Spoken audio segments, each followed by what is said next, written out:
If you've ever wanted proof that you can have a lot of fun with an affordable and entry-level electric vehicle, well, this one's for you.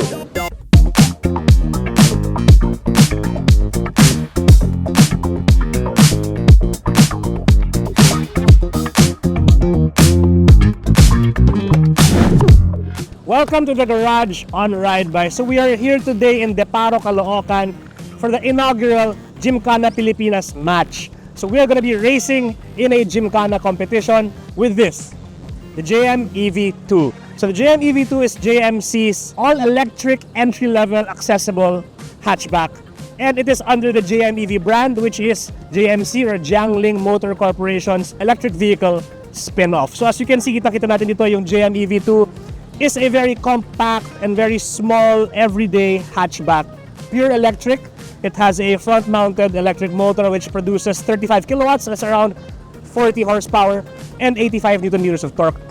So, on paper, maliit yung numbers na yun, but because electric motors produce peak power and peak torque all across the rev range, you're looking at performance that's comparable to a 1.2, 1.0 liter Econo hatchback. Let's look at the styling of this car. So, dito sa side kita natin, very simple styling, very minimalist. It looks like your regular everyday hatchback. Here up front, you get nice, sleek body lines here. This headlight looks nice, but it's only a halogen unit with projector housings. This car rolls on 14-inch two-tone alloy wheels. So yes, that's 14-inch, so napakaliit lang ng gulong niya. It's wrapped in 165/65 R14 tire, so napakaliit ng gulong niya. Suspension is very basic. You get McPherson struts up front and a torsion beam at the rear. Okay, so here at the back, you can see na very compact talaga yung JMEV EV2.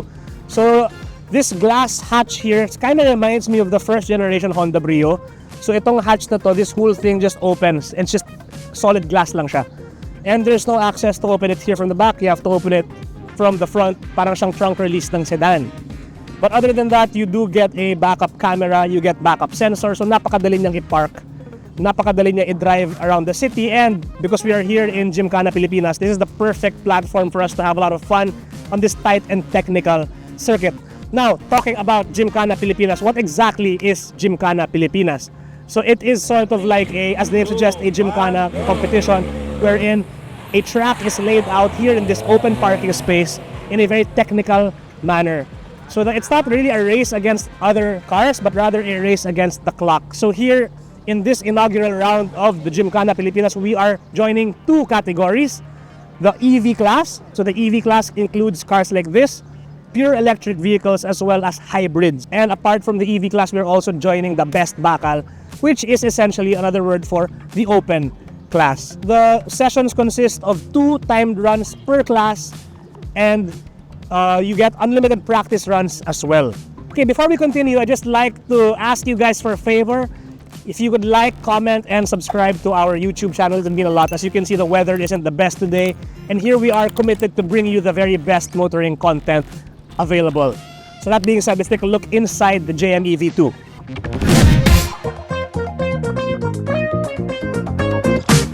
Okay, so now we are inside the JMEV EV2.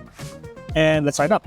So you get this standard key, hindi siya push to start, hindi siya NFC card, regular susi. So entry level, nice stuff. This is nostalgic for a lot of people, especially nowadays. So you start up. Now the car is already on. No sounds, of course, it's an EV. And the controls are, you know, personally for me, they're refreshingly old school. Everything is analog here. All the buttons and switches here are analog, except for the infotainment system, which we'll get to in a little bit. But the air conditioning here, the AC, the climate control is all analog, it's all manual. You get dials here for the fan speed and a dial here for your temperature. Over here naman sa steering wheel, nice, small, compact here with a flat bottom, sporty feel with nice grip indentations dito sa taas. It is adjustable, up and down, but it doesn't telescope, so take note of that. Pero okay na naman kasi napaka-compact ng interior ng car na to na you don't really need to adjust the steering wheel anymore kasi yung seating position mo is already tight, close to the steering wheel eh. And ito naman, yung instrument cluster is a fully digital unit pero mukha siyang old school, mukha siyang parang siyang fighter jet style On the left, it shows your battery status, your battery charge. And on the right, it shows how much output you're using. So parang siyang tachometer sa kanan. The harder you step on the gas, the higher the gauge goes. And of course, the game when it comes to driving cars like this is hypermiling or driving in a very efficient manner. So now about the aircon, you're gonna notice na wala siyang vent sa gitna. Dalawa lang, may vent dito tsaka may vent dyan para sa pasahero. Here in the middle, you miss out on adjustable vents, but rather you get a vent here on top that kind of just blows air evenly throughout the cabin, which I think is a good touch and a smart way for JMC's designers and engineers to save space in the interior. Now, speaking of the interior itself, so I'm not gonna lie, the interior is basic. It's made out of hard plastic everywhere, no? So, but one thing that I appreciate is the way na dinesign ng mga designers ng JMC is hindi siya mukhang tacky, hindi siya mukhang cheap, no? It's flowing, it looks very well thought out in terms of styling. Personally lang, hindi ko lang masyadong type yung teal accents here. I wish that JMC either body color matched it to the outside, in this case is the green color, or made it silver or like a dark gray para medyo mas may konting sporty touch naman. But I understand where they're coming from when it comes to the colors here. Very playful siya. So let's dive into the infotainment display. So itong infotainment display is fairly basic. It doesn't get Apple CarPlay. It doesn't get Android Auto. Wala. Nothing. It only gets Bluetooth connectivity and phone link, which if you guys watched our review on the Chang'an CS15, is kind of the same technology as you get here. So you just plug your phone in and you unlock it. Wait for a few seconds. You click phone link. It's gonna boot up.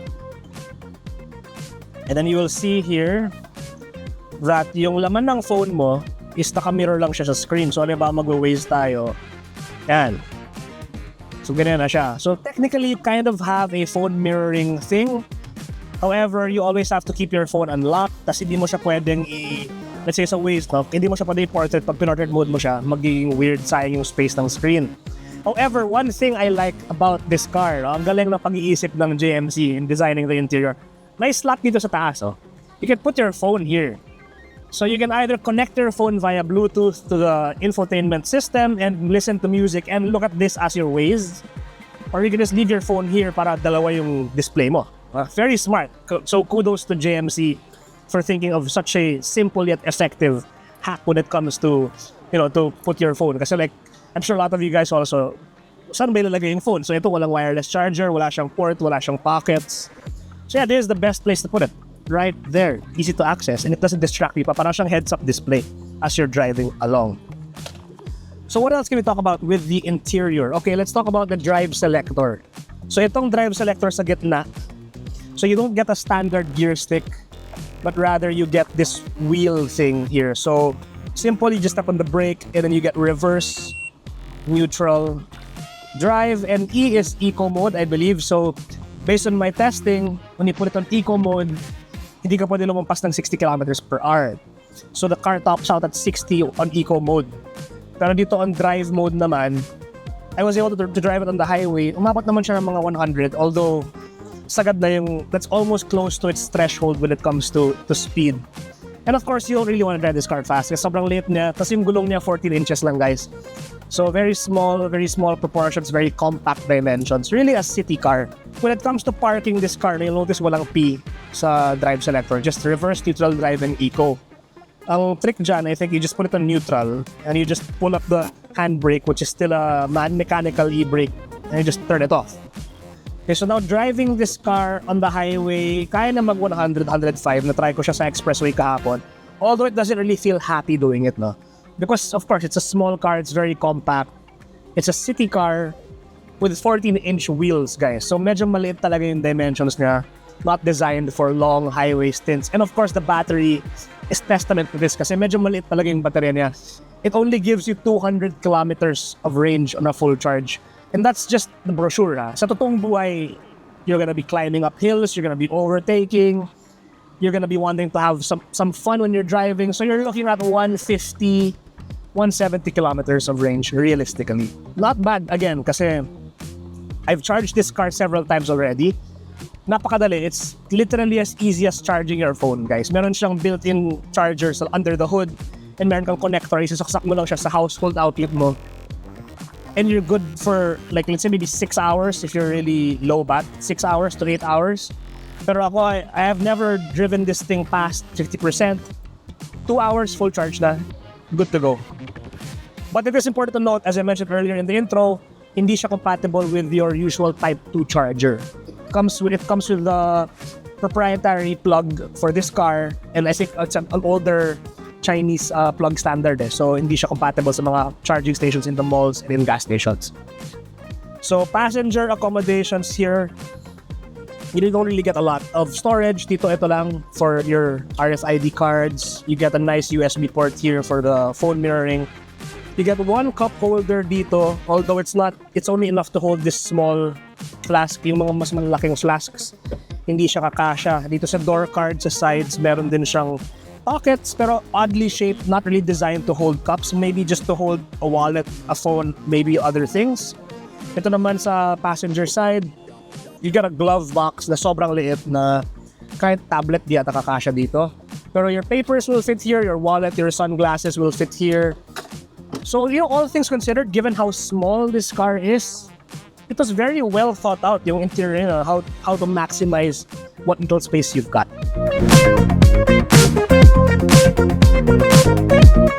Okay, so now moving on to the back of the JMEV EV2. Guys nakakatuwa siya kasi sobrang liit na yung dimensions niya actually. Mas maiksi pa siya din the Suzuki Espresso. I'm thinking right off the top of my head, kasing laki niya yung, naalala niyo guys yung Hyundai Eon? Parang this reminds me very much of that car, but it's an electric version of it Here at the back in fairness guys, this is my driving position. May legroom pa ako saka may headroom. This is actually a comfy place to be in. And I can lean back and have a nice view of the road outside as a passenger. Okay siya. Pero this car I think is really just a 4-seater. Kasi ito may headrest, dalawa walang headrest sa gitna. Ito sa gitna, if you're gonna force yourself to carry 5 people, well, siguro dapat payat yung mga tao sa likod. Siguro if you're as big as me or bigger, medyo masikip talaga shoulder to shoulder. But then I really think this car is only designed for 4 because the seat belts are only dalawa dito sa likod. And interestingly, family-friendly car. Meron siyang ISOFIX tethers here for car seats. So if you have a kid, if you have a baby, perfect for car seats itong back ng JMEV EV2. That said, dito sa likod wala masyadong mga passenger amenities, wala kang aircon vents, wala kang chargers. You do get a pocket here on the door card for a small cup. Baka yung kape mo or yung Jollibee drinks mo. You get a pocket here for your phone or some other gadgets. And power windows too at the back. So for a car of this size and a car of this price point, I must say it's pretty well equipped back here. Let's look at the storage space at the back. Okay, so to access the rear hatch, there's a lever here on the floor. Just pull that, move to the back. And you open it with the handle here. So yan. Medyo maliit lang talaga yung space niya. Here I have camping chair in here. I have the charger. That's pretty much all you can put here. Maybe a few bags, maybe a small cooler. So if you're gonna wanna haul more things, you can, but you're gonna have to sacrifice some passenger hauling capabilities by folding this seat down. So it's one piece, hindi siya 60/40. Dalawang buttons here, push them simultaneously and push the seat down. So ang ginawa ko muna is, syempre, I had to move the 2 seats forward to accommodate this. But once this is folded down, you can pull the seats back to your regular driving position. So kita natin dito, it's still not a lot of space, but it's bigger definitely than with the seats up. You can put a few maletas here, maybe even a small box.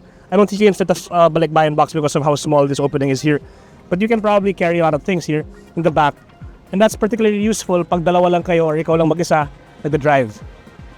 Okay, so that said, let's head over to the driver's briefing to see what this is all about.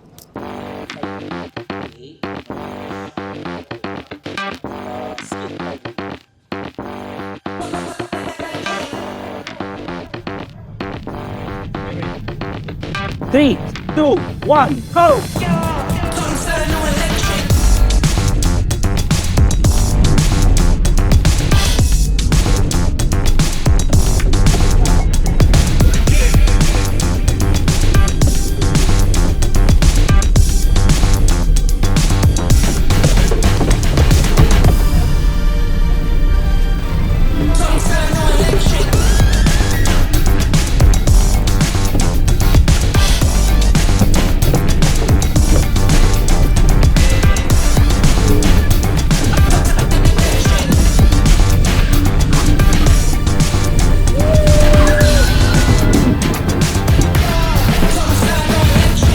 4103. Clean run 4103. Here, yay! Next car. Alright, so that was a very enjoyable and very, I'd say, successful run here at the inaugural round of Gymkhana Pilipinas. So we managed to actually snag quite a very respectable position in the EV class. So I managed to clock in a time of 41 seconds, 41.09, landing me squarely in first place in the EV class, guys. So just goes to show, right, you don't need big power and you don't need an expensive, flashy car to have a lot of fun in a motorsport setting like this. So now before I give you the overall ratings of the JMEV EV2, I just want to shout out the folks at Gymkhana Pilipinas. I want to shout out VJ Bakungan for coming up with a spectacular event. You know, this is the perfect way for grassroots motorsports to flourish here in the Philippines, because all you need to bring really is your own car, a helmet, and, you know, a good sportsman attitude, good sportsmanship.